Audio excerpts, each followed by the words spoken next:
Gold trusted gold buyers. మీరు తాకట్టు పెట్టిన బంగారాన్ని విడిపించి ఈ రోజు ఉన్న మార్కెట్ ధరకు కొనబడను. పని లేదు. మేము మంచి అనుకున్నది మీరు చెడు అనుకుంటున్నారు. సరే ఏం చేస్తాం? ఆ 10 లక్షలు బ్యాంకులో కట్టేస్తాం. దేవుడిదే రెండిదే చెంపలేసుకో. ఆయన మాత్రం తక్కువ తిన్నాడేంటి? లెఫ్ట్ సైడ్ పెళ్ళం, రైట్ సైడ్ పెళ్ళం. చెంపలేసుకుని దేవుడికి దండం పెట్టుకో. పులి మేక కలిస్తే ఎంతటి ప్రకృతి వైపరీత్యమో రైతు కూలీ కలిస్తే అంత డేంజర్. వాళ్ళు పాలు నీళ్ళలా కలిసిపోయారండి. వినకూడదాం.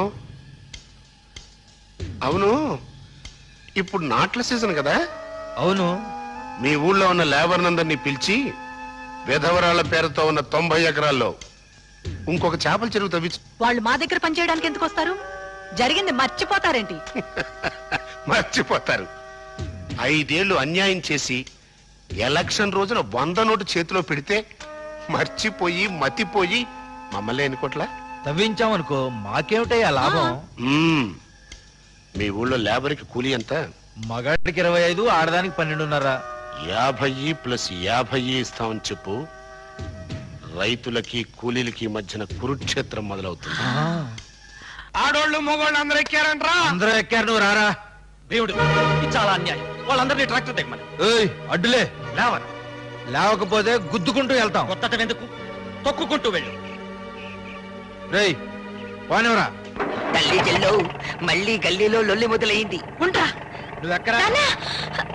అన్నయ్య, దుర్యోధనరావు, ఏమిటి ఘోరం? ఘోరం ఏంటి?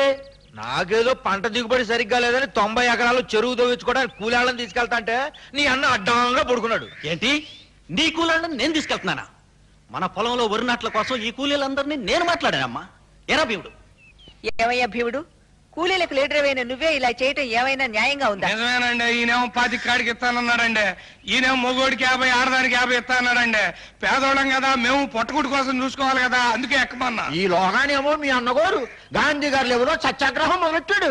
భీముడు, నిన్ననేగా కూలీ రైతు చేతులు కలిపి వీళ్ళ దోపిడి బయట పెట్టాం. కూలోడు రైతు చేతులు ఎక్కడ కలుపుతారులే అమ్మా.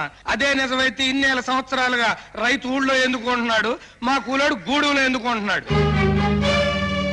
మీరేమో సెలవు పంటతో హాయిగా బతుకుతున్నారు, మేమేమో కూలి డబ్బులతో పచ్చులు ఉంటున్నాం. రేటు పెంచితే వెళ్తే తప్పేంటండి? చాలా చక్కగా అడిగావు భీముడు. తేడాలు అంతవరకే చూసావు నువ్వు. ఇంకా ఉన్నాయి.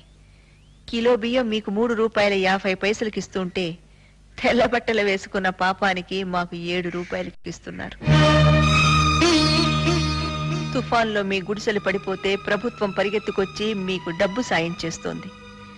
మా పెంకుటిల్లు పడిపోతే మంగళసూత్రాలు తాకట్టు పెట్టి మా ఇళ్లు మేమే బాగు చేసుకుంటున్నాం. మీ వాళ్ళు చదువుకోవాలంటే ఉచిత విద్య, మేం చదువుకోవాలంటే డొనేషన్లు కట్టాలి. మీ వాళ్ళ కోటాల ఉద్యోగం వస్తుంది, మా వాళ్ళు టోటల్ గా ఆత్మహత్యలు చేసుకుంటున్నారు.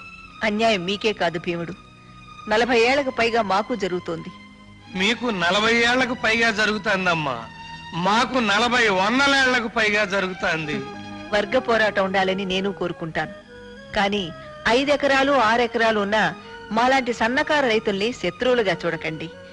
ఒక విధంగా మధ్య తరగతిలో బ్రతుకుతున్న మా ఆదాయం కంటే మీ ఆదాయమే ఎక్కువయ్యా. ఇప్పుడు ఈ చెరువు తవ్విస్తున్నది మీ మీద ప్రేమతో కాదు భీముడు. సీలింగ్ యాక్ట్ ప్రకారం మీలాంటి పేదవాళ్ళకి రావాల్సిన పొలాన్ని చెరువుగా మారుస్తున్నాడు. వారిని దుర్యోధనరావు, నీ బుర్రలో ఎంత లోడింగ్ ఉందయ్యా? ఎదవాడోళ్ల పేరున పొలం ఎట్టి మా నోళ్లు కొట్టి మళ్ళీ మా చేత చెరువుతో విత్తనాలా? వారి దిగండ్రా శివరావు గారు. రేపు పొద్దున్నే పేపర్లో నీ ఫోటో పడిపోతే చెప్తారా? ఎన్నికల్లో గెలవడం తప్పితే ప్రజల సమక్షంలో గెలవడం ఈ నాన్నకు అలవాట్లేదు. ఇతన్ని నాన్న అంట కట్టి ఆ పక్కింటి వాడు నాన్న అంట పెట్టాలి. తల్లి చెల్లి. అశోక్, ఇప్పుడు నువ్వు కలెక్టర్ కాబోతున్నావురా. కాళ్ళకు దండం పెట్టకూడదు, కాళ్ళు పట్టించుకోవాలి. అబ్బా, స్వీట్ కాదే, స్వీట్ స్వీట్. అదేలేండి, స్వీట్ స్వీట్. ఇంకా నయం, సీట్ సీట్ అన్నావు కాదు. డాడీ, అత్తయ్య వాళ్ళతో పెళ్లి విషయం. అశోక్, ఇప్పుడే మన ఊరు వెళ్ళి మంచి ముహూర్తాలు ఎప్పుడున్నాయో పంతులు గారిని కనుక్కొద్దాం. అలాగే పదండి. కమలా, కమలా, హారతి పళ్ళ రెడీ. నీ పెద్ద కొడుకు రాగానే గిరిగిరా తిప్పి తప్పి కొడతాను. భీముడు రెడీ, బొండాలు రెడీ. అయ్యో అయ్యో, ఈ సుధా ఎక్కడికి వెళ్ళింది? ఇంతవరకు కళ్ళ పెట్టలేదు, ముగ్గు పెట్టలేదు. చూడన్నయ్యా, వచ్చాడు మన అబ్బాయిగా. దేవుడు, చదివి మా వాడు వాళ్ళు వేడెక్కుంటది. ఈ కొబ్బరి బండ వాడి కడుపుల మంట చలాచాలే, నీ గుమ్మడికాయ ఊరాళ్ళ కంటి మంట చలాచాలే. నేనే కొబ్బరి బొండాలు తాకుండా చదివాను కదండి ఆరోగ్యాలా. నీకన్నా ఎక్కువ చదివాళ్ళ మా వాడు. బొట్టు సరిగా పెట్టా. సరే సరే.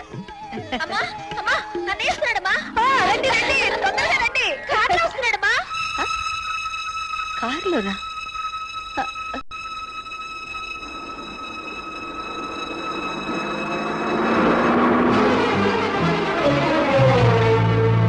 అమ్మా, అన్న ఇక్కడ దిక్కుండా దుర్యోధనరావు ఇంటికి వెళ్తున్నాడేంటమ్మా? దిష్టి తీసే అంత గొప్పోడు కాదులే అమ్మా నీ పెద్ద కొడుకు.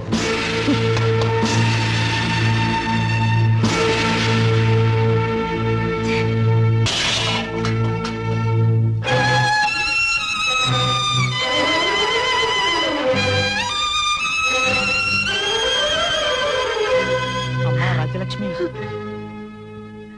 చేలో పడ్డ చేజారిపోతే కన్నీళ్లు పెడతాం, కడుపు పడ్డ చేజారిపోతే. మంచి కొడుకు చెడిపోతే ఏడవాలి గాని చెడ్డ కొడుకు చేజారిపోతే బాధపడటం దేనికమ్మా?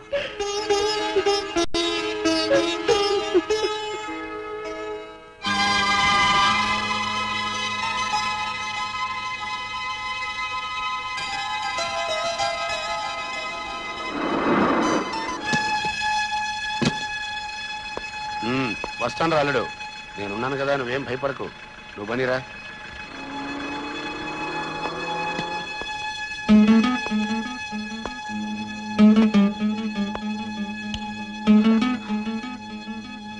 లైట్ వేసుకోలేదే?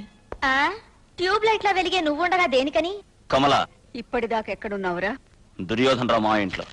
మావయ్య, మీ అమ్మకు అన్న, మీ నాన్నకు బావ. ఊళ్ళో మీకు తగులు ఉన్నాయని నన్ను కూడా పట్టించుకోమంటావా? ఒరే, తగులు ఈనాటివి కావురా, పగలు ఈనాటివి కావు. 20 ఏళ్లుగా రగులుతున్న అగ్ని జ్వాలలివి. అందుకే పెదమా ఎక్కడ దిక్కుండా అక్కడ దిగాడు. ఏమిటా అంత రాచకార్యం? నేను పెదమాయి కూతుర్ని పెళ్లి చేసుకుందాం అనుకుంటున్నాను. పెళ్ళ వస్తాన్రా అల్లుడని నోరారా ఇప్పుడు కూసిపోయాడే, వాడేరా ఈ కుటుంబం ఇలా అవటానికి కారణం. 10 జతల ఎడ్లతో 25 మంది పాలేళ్లతో జమీందారు కుటుంబంలో వెలుగుతున్న ఈ ఇంట్లో ఈ రోజు దీపం వెలకపోవడానికి వాడేరా కారణం. ప్రభుత్వం పెట్టిన సీలింగ్ యాక్ట్ రేపు వస్తుందనగా ఈ సాయంత్రం లోపు తన పొలాన్ని మా ఇద్దరికి అమ్మి సొమ్ము చేసుకుని మనల్ని పాపర్లు చేసిన వ్యాపారి రావాడు. ఇదెక్కడి న్యాయమని మీ నాన్న అడగటానికి వెళ్లారు, రెచ్చగొట్టారు. ఆవేశంలో మీ నాన్న తిరగబడితే హత్యా ప్రయత్నం మీద అరెస్ట్ చేశారు. తిరిగి వచ్చి జనాన్ని తీసుకువెళ్లేసరికి మీ నాన్నగారు స్టేషన్ లో లేరు. ఏమయ్యారని అడిగితే పారిపోయారని పోలీసులు చెప్పారు. నిజంగా పారిపోయారు, పోలీస్ లాకప్ చావుల చరిత్రలో ఒక పేజీగా తిరగబడిపోయారు. ఇంతవరకు తెలియదురా. నేను ముత్తైదువునో విధవరాలునో నాకు తెలియదురా. ఈ పసుపు తాడు నా మెళ్ళలో ఉండొచ్చో లేదో, ఈ పొట్టు నా నుదిటను ఉండొచ్చో ఉండకూడదో కూడా తెలియని దౌర్భాగ్యంలో నన్ను పెట్టిన దుర్మార్గుడురా మీ పెద్ద మావయ్య. అలాంటి వాడింటికి అల్లుడిగా వెళ్తావా? ఒరే, నువ్వు ఎడ్ల నమ్మించి డబ్బు తీసుకెళ్తే నీ తమ్ముడు ఎద్దులా కాడి భుజాన వేసుకుని అరక దున్నుతుంటే కన్నీళ్లతో తల్లి భూదేవిని తడిపాన్రా. జొన్న నొంతను తింటూ నిన్ను కలెక్టర్ని చేయాలని పైసా పైసా కూడబెట్టి పంపించిన రోజున ఆవేదనతో కుమిలిపోయాన్రా.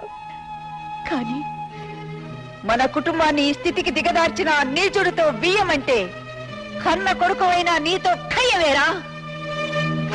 ఆడది కాబట్టి అమ్మ తట్టుకోలేక అరిచింది. గడ్డ పలుగుతో పని చేసి చేసి ఇనప రాడ్డులా తయారయ్యా ఈ చేతులు. తేడా వచ్చిందంటే అన్నవని కూడా చూడకుండా వాయించేస్తాను. కమల, ఆ కూర తీసుకెళ్లి కుక్కలకేసి. ఏమని రాశాడు? అమ్మా, నువ్వు చెప్పింది కాదనను. నేను శాంతిని పెళ్లి చేసుకోకుండా ఉండలేను. మీరే ఉత్తరం చదివేటప్పటికి నేను పెద్ద మావయ్య గారింట్లో లగ్నపత్రిక రాయిస్తూ ఉంటాను. ఇట్లు నీ కొడుకు. శివాజీ, బండి కట్టు.